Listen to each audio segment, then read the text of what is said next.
Thank you, Chair, and I move the motion relating to International Women's Day in the terms in which it appears on the notice paper. The member for Newcastle has the call. I thank you, Deputy Speaker, and I could not be more pleased than to be standing here to recognise International Women's Day for another year. The 2018 event, which was held during our parliamentary break back on the 8th of March, calls on us all to press for progress. And that's exactly what I and my colleagues in Labor intend to do. International Women's Day provides us with a terrific opportunity each year to take stock, to recognise and celebrate the advances we've made, but also acknowledge our failings and to reaffirm the direction that we need to be heading in. In too many areas of Australian life, gender inequality remains entrenched. Women still earn 15% less than their male counterparts. Political and broad representation is years off gender parity. And 10 years after the establishment of the National Council to Reduce Violence Against Women and Children, 1 woman every week is killed at the hands of a current or former partner. In so many areas, there is much more for us to do. But this won't happen automatically. Sadly, progress is not inevitable, and if we're to bring about real change, we need determined will, political will and action. Nearly a year ago today, I addressed this House about International Women's Day 2017. I reported that Labor's Status of Women Committee, which I chair, was about to embark on a series of consultations across the country with Australian women and the organisations they represent. I reported that we plan to talk to women from all walks of life, from right across the country, about the issues they faced and the solutions they wanted to see in place.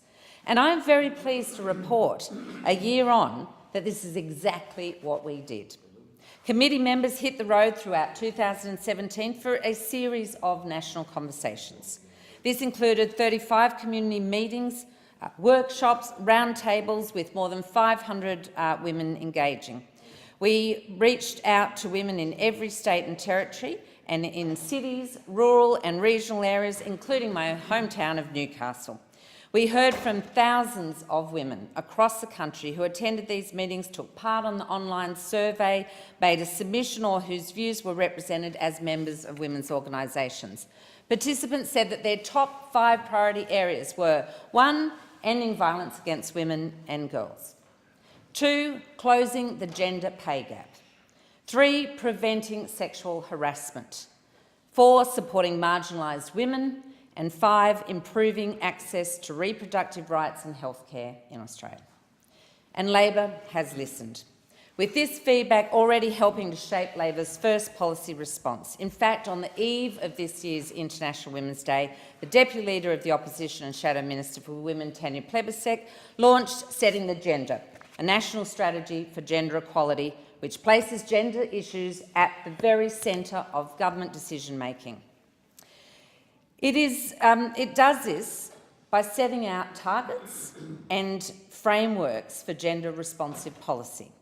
And this includes running a gender lens over every piece of legislation to consider its gender impacts, returning the Women's Budget Statement and convening a ministerial council for gender equality.